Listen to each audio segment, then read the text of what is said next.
수강생 여러분 안녕하세요. 북한의 농업 강의를 맡은 김성남입니다. 이번 강의는 6번째 강의로 남북농업협력방안 구상, 두 번째 농업 분야 체제 전환이라는 주제로 살펴보도록 하겠습니다. 이번 시간에는 1950년대 중국의 농업 집단화 과정과 1970년대 말 이후에 전개된 농업개혁 조치들에 대해서 살펴보도록 하겠습니다. 중국의 사례를 통해 북한이 향후 농업 부분에서 체제 전환을 하고자 할 때 어떠한 유용한 시사점을 얻을 수 있는지 알아보는 시간이 되겠습니다. 중국 최초의 협동조합은 1918년 설치된 북경대학 소비자협동조합인 베이따 소비공사입니다. 중국 공산당이 설립한 최초의 합작사는 1922년 9월 마오쩌둥이 설립한 룩황 공인 소비합작사라고 알려져 있습니다. 여기서 공인 소비합작사란 노동자 소비협동조합을 의미합니다. 협동조합을 중국에서는 합작사라고 부르고 있습니다. 1949년 신중국이 성립된 이후에 도시와 농촌의 다양한 합작사가 설립되게 됩니다. 농산물 유통과 농자재 공급을 담당한 공소합작사를 비롯하여 소비합작사, 신용합작사, 생산합작사, 운수합작사 등 다양한 합작사가 설립되었습니다. 중국은 1951년부터 사회주의 건설에 따른 농업의 집단화가 시작되었고 1958년부터 1978년까지 집단 협동농장을 지칭하는 인민공사 시기를 거치게 됩니다. 농업의 집단화 과정을 보면 3단계에 걸쳐서 이루어졌음을 볼 수 있습니다. 1단계로 상호 합작 조직인 호조조라는 기초적인 집단화가 이루어졌으며 2단계에서는 협동조합인 합작사, 마지막 3단계의 집단 협동농장인 인민공사의 설립으로 농업 집단화 과정이 마무리되었습니다. 시간 순으로 우선 중국의 농업 집단화 과정이 어떻게 진행되었는지 구체적으로 살펴보도록 하겠습니다. 1949년부터 1953년까지 중국은 공산당 주도하에 본격적인 토지개혁을 실시하게 됩니다. 이에 앞서 1946년 5월 4일 경자유전의 원칙에 기초하여 토지 문제에 관한 지시를 발표하고 친일파 재산 몰수, 농민 배분 등 토지 개혁에 착수하였으며 1947년 10월 10일 중국 토지법 대강 반포를 통해 향촌의 지주재산을 몰수하여 빈농에게 분배하는 조치를 실시합니다. 1950년 6월 30일에 이르러서는 토지개혁법을 제정하여 본격적으로 지주계급의 봉건적 토지 소유제를 폐지하고 경자유전 원칙에 의거하여 농민에게 토지를 분배하게 됩니다. 1949년부터 1953년간에 중국 신강, 서장 등 소수민족 지역을 제외하고는 토지개혁을 모두 완료하였는데 전국 3억 명의 농민에게 7억 무의 토지를 배분하였습니다. 1무는 중국의 토지 면적 단위로서 약 200평 정도에 해당하는 면적을 말합니다. 이 당시까지만 해도 농민은 분배받은 토지의 소유권을 행사할 수 있었는데 농민에게 토지 소유 증서를 발급하고 자유롭게 매매할 수 있도록 하여 사용과 수익, 처분권을 부여하였던 것입니다. 중국의 농업 집단화는 1951년부터 시작됩니다. 호조조, 즉 상호합작 조직에서 농업생산합작사, 즉 농업협동조합, 그 다음에 인민공사, 즉 집단농장 단계로 진행되었는데 단계별로 살펴보도록 하겠습니다. 1951년부터 1953년간의 호조조 단계에서는 토지개혁 직후로서 농민은 아직 토지와 생산수단을 소유하고 있었으며 농민의 개별 경영을 기초로 하여 단순히 노동을 공동으로 수행하는 조직 형태였다고 할 수 있습니다. 호조조는 농민이 계절 등 필요에 따라 임시적으로 조직 운영되는 임시 호조조와 연간 상시로 조직 운영되는 상시 호조조로 구분되었으며 1950년 272만 개에서 1954년 993만 개로 증가하였고 참여 농가는 1950년 1131만 호에서 1954년 6847만 호로 증가하는 등 중국 전역에 점차 호조조 조직이 확산되었습니다. 이 시기에는 토지개혁과 호조조의 발달로 농민 생산 의욕 증가, 농민 생산 증대 효과를 거두었다고 평가받고 있습니다. 1954년부터 1957년간의 농업생산 합작사 단계에 이르러서 비로소 토지와 생산수단의 집단 소유를 추진하기 위해 농업생산합작사, 즉 농업생산협동조합의 설립이 추진되게 됩니다. 1953년 12월 16일 농업생산합작사 발전에 관한 결의를 채택하여 호조조를 높은 수준의 협동조직인 농업생산합작사로 전환하는 정책을 추진하게 된 것입니다.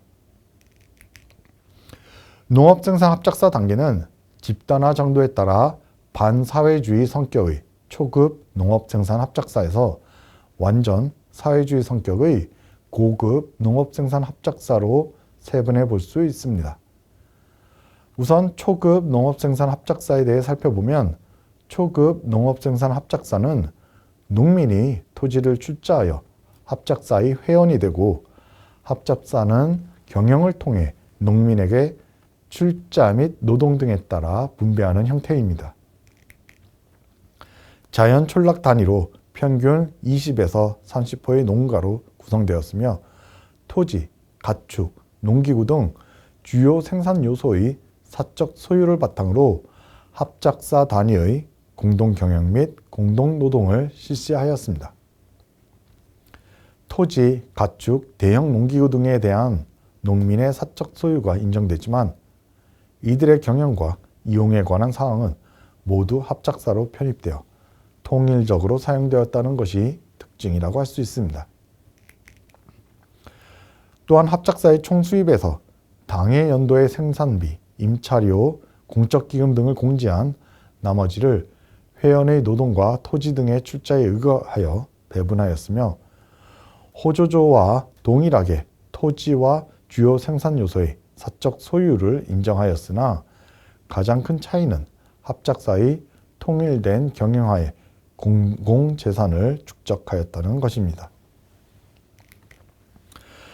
1955년 7월 마오쩌둥의 농업합작사 문제에 관하여 라는 보고를 통해 초급 농업생산합작사를 고급 농업생산합작사로 전환이 추진됩니다.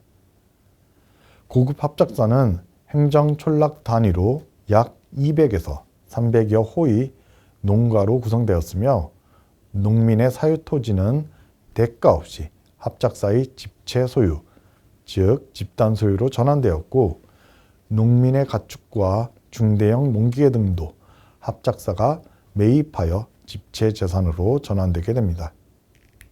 농민은 토지 면적의 5% 정도의 자유지라고 불린 텃밭에 대한 사용권만 보장되고 나머지 토지 및 생산 요소가 모두 집체화됨으로써 농민은 결국 사유재산권을 상실하는 결과를 맞이하였습니다.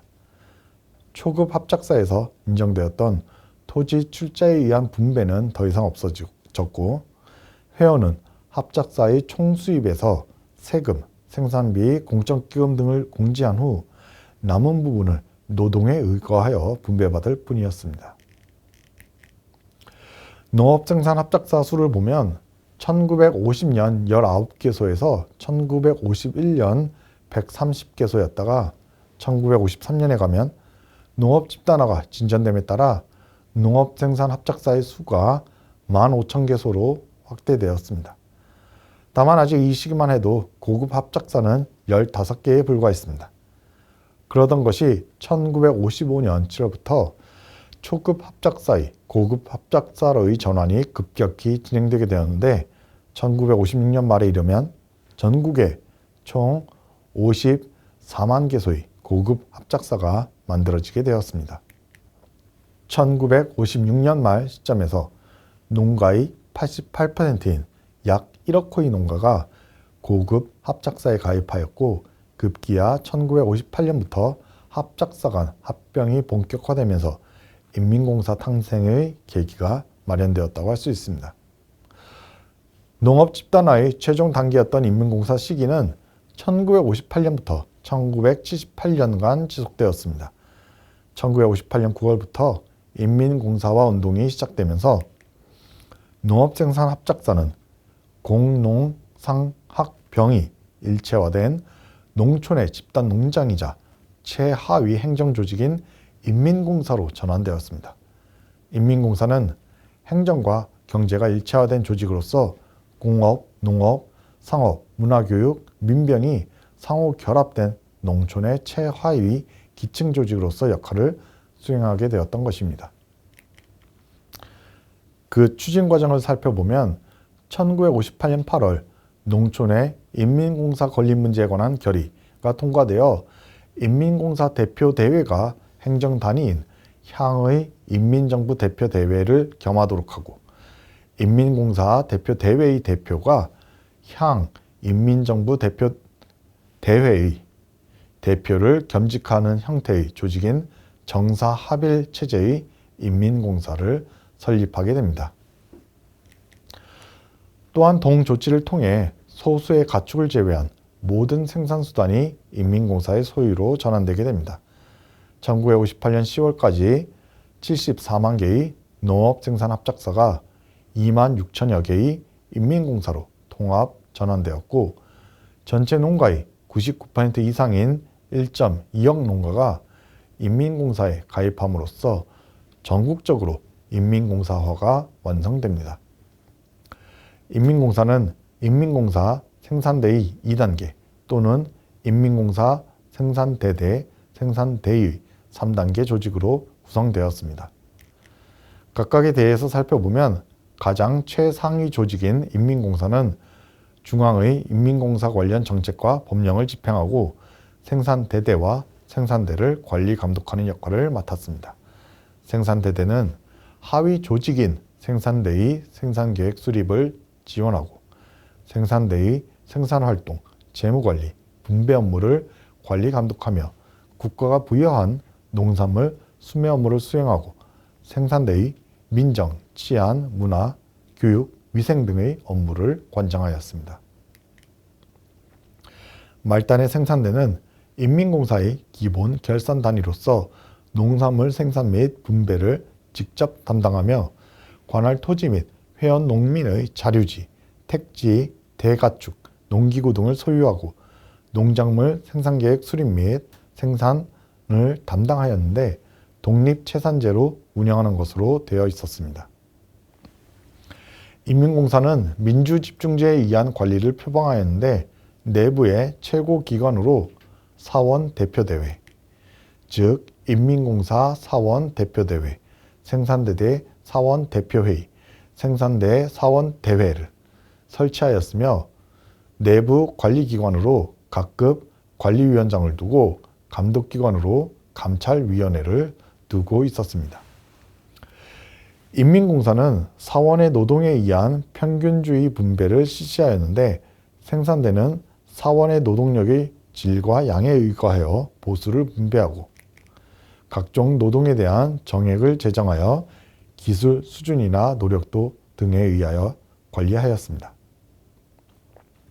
인민공사는 하나의 향 지역에 하나의 인민공사를 설치하는 1향 1사를 원칙으로 하며 세부 규모는 각 지역에 맞게 결정하도록 하였는데 1960년대 중반 이후 인민공사의 수는 5만 2천 개에서 5만 5천 개 수준, 생산대대는 65만에서 70만 개 수준, 한 개 생산대대에 포함된 농가 수는 200에서 250호, 농가 인구는 900에서 1200명 수준이었습니다. 지금까지 중국의 농업 집단화 전개 과정에 대해서 살펴보았습니다. 다음 시간에는 1970년대 말부터 전개된 중국의 농업개혁에 대해 살펴보도록 하겠습니다.